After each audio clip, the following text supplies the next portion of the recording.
विकास जी के साथ तो समस्या ये है कि किसी को अपना नाम विकास बताते होंगे तो शर्मिंदा हो जाते होंगे, क्योंकि विकास बताने के लिए कुछ नहीं बचाया उनको।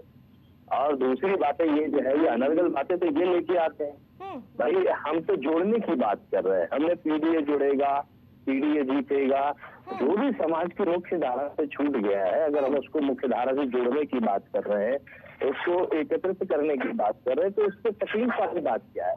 जो भी पिछड़ा है, दलित है, आदिवासी, अल्पसंख्यक है, आदि आबादी है, अगरों में भी जो शोषित वंचित हैं, तो सबको लेने की बात कर रहे हैं।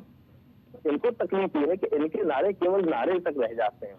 जैसे कि अमित शाह कहते हैं चुनाव के बाद के जुमले हो जाते हैं, तो ये जुमलेबाज लोग हैं, इनके नारों का धरातल पे कुछ भी नहीं है। जनता जब विश्वास करती है उनके ऊपर, सत्ता में बैठाती है, तो जनता को डिलीवर नहीं कर पाते हैं। और हम जनता को डिलीवर करने का काम करते हैं, ये बात वो बहुत अच्छे से जानते हैं। इसलिए जनता को भयभीत करके रखना चाहते हैं, कहीं मुसलमान के नाम पे, कहीं पाकिस्तान के नाम पे, कहीं बांग्लादेश के नाम पे, कहीं किसी और के नाम पे, लेकिन विकास के नाम पे उनके पास बताने के लिए कुछ भी नहीं है। हम जोड़ने की राजनीति कर रहे हैं, सकारात्मक राजनीति कर रहे हैं। माननीय अखिलेश यादव जी ने स्पष्ट कहा है कि आजाद भारत में राजनीति में इतना घटिया निम्न स्तर का नारा या स्लोगन किसी पार्टी ने अगर दिया है तो भारतीय जनता पार्टी ने दिया है। लेकिन जिस प्रकार से चुनाव आयोग ने तारीखों को शेड्यूल किया है, उसकी मांग तो आपके साथी भी कर रहे थे कांग्रेस पार्टी के, कि त्योहारों के मद्देनजर चुनाव को आगे बढ़ा दिया गया, लेकिन इस पर भी आप लोग सियासत कर रहे हैं। जब मांग कर रहे थे वो कब कर रहे थे? जब मांग रही बात, जब डिक्लेयर कर दी, जब घोषित हो गए, तो भयभीत क्यों? और त्योहार तो पूरे देश भर में एक साथ है ना, तो बस चुनिंदा जगह क्यों? ये सिलेक्टिव राजनीति की बात जब आती है तो प्रश्न तो नहीं लगता है। इन्होंने तो निष्पक्ष संस्थाओं को ही कटघरे में खड़ा कर दिया है ना। और जब ये इनके साथ खड़े होते हैं, भाई एक सवाल पे तो ये भी खड़े हो कि अगर चुनाव टालना ही है, 13 से 20 तारीख करनी है, तो उन सभी जगह होना चाहिए। त्योहार तो सभी जगह था, और ये तो सनातनी धर्म का त्योहार था, और ये तो सनातनी धर्म के ठेकेदार बनते हैं, तो ठेकेदारी कहाँ गई इनकी? तो ये तो सवाल है कि ये केवल दिखावे के लिए, सत्ता में आने के लिए, जनता को तोड़ने के लिए, जो मुख्य धारा में आना चाहते हैं उनको वंचित रखना चाहते हैं। जैसा इन्होंने अयोध्या में किया कि चुने हुए जनप्रतिनिधि को, अयोध्या फैजाबाद सांसद को बड़े कार्यक्रम में नहीं बुलाया, क्योंकि वो प्रभु राम के आशीर्वाद से बने हैं, जनता के आशीर्वाद से बने, लोकतंत्र संविधान की ताकत से बने हैं। ठीक है यस जी।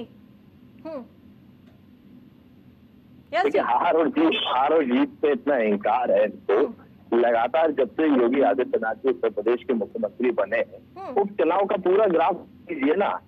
तो योगी आदित्यनाथ जी ने जो लोकसभा सीट छोड़ी वो हारी भारतीय जनता पार्टी, उप मुख्यमंत्री केशव प्रसाद मौर्य ने जो सीट छोड़ी वो हारी भारतीय जनता पार्टी, हिंदू मुसलमान के नाम पे जो भेदभाव मटाने के लिए ने किराना मॉडल तैयार करने की कोशिश करी वो सीट हारी भारतीय जनता पार्टी। उपचुनाव जितने विधानसभा में हुए हैं लगातार आप देखिए, सर्वाधिक चुनाव अगर कोई हारा है तो भारतीय जनता पार्टी सत्ता में, यानी जनता लगातार इनके निर्णयों को नकार रही है, अस्वीकार कर रही है। ये चुनाव के समय झूठे वादे लेकर के आ जाते हैं, गुमराह करते हैं, और उसमें कहीं ना कहीं जनता फिर विश्वास करती है, और ये फिर जनता के साथ विश्वासघात करते हैं। और लोकसभा चुनाव में उत्तर प्रदेश की जनता ने इनके जो विश्वासघात है उसका परिणाम दिया। समाजवादी पार्टी को लोकसभा चुनाव के अंतर्गत नंबर 1 की पार्टी उत्तर प्रदेश में बनाया, इनको नंबर 2 की पार्टी रखी। जो 400 पार की बात करते थे वो आधे से भी कम रह गए उत्तर प्रदेश के अंदर। और विधानसभा में भी चुनाव में जनता इंतजार कर रही है कि इन विश्वासघातियों ने जो विश्वास के साथ किया है वो इनको परिणाम दे। और ये अभी भी विकास की कोई बात नहीं कर रही है, अनर्गल बातें कर रहे हैं। गिना देते अपने विकास कि हमने बिजली आपूर्ति के लिए कितना नए प्लांट लगा दिए, हमने स्वास्थ्य सेवाओं के लिए क्या कर दिया, जो उप मुख्यमंत्री लगातार छापे मार रहे हैं, हमने GPNIC कब कंप्लीट करके देंगे ये बता देते, लखनऊ का कैंसर हॉस्पिटल कब कंप्लीट करके देंगे ये बताएं ना। लेकिन गुमराह और झूठ परोसने के अलावा इनके पास कुछ भी नहीं है, इसलिए गुमराह करेंगे और झूठ परोसेंगे। नहीं तो ये बांटने और काटने की राजनीति कर रहे हैं, तो जो बांटने और काटना पसंद करते होंगे वो उनको समर्थन देंगे, जो गोडसे को पसंद करते होंगे वो समर्थन देंगे, गोडसे का जयंती और पुण्यतिथि जो लोग बनाते हैं वो पसंद करेंगे, जो महात्मा गांधी को पसंद करते हैं वो महात्मा गांधी की पुण्यतिथि और जयंती बनाते हैं, जो गोडसे और सावरकर को मानेंगे वो देश के टुकड़े करेंगे, वो देश को बांटेंगे, आपस में बांटेंगे, आपस में काटेंगे, वही इनकी राजनीति का स्वरूप है। मैंने विकास की योजनाओं की बात करी, दावे किए, मैं तो प्रमाणिक तौर पर बात कर रहा हूँ कि कितनी बिजली यूनिट बनाई उन्होंने। स्वास्थ्य सेवाओं का क्या हाल है, उप मुख्यमंत्री लगातार छापे मार रहे हैं। जेपीएनआईसी कब कंप्लीट होगा, लेकिन वो जवाब नहीं दे पाए। इन्होंने जवाब कर दिया परिवारवाद। अरे एनडीए में जो परिवारवाद है, जो उत्तर प्रदेश सरकार में मंत्री बने हैं, अनुप्रिया पटेल जी को निकालिए ना एनडीए से। क्यों उसके साथ में परिवारवाद है? निषाद साहब को निकालिए, ओपी राजभर को निकालिए। क्यों ये परिवारवाद वाली पार्टी को साथ में रखे जिनका राष्ट्रीय अध्यक्ष परिवार से ही बनता है?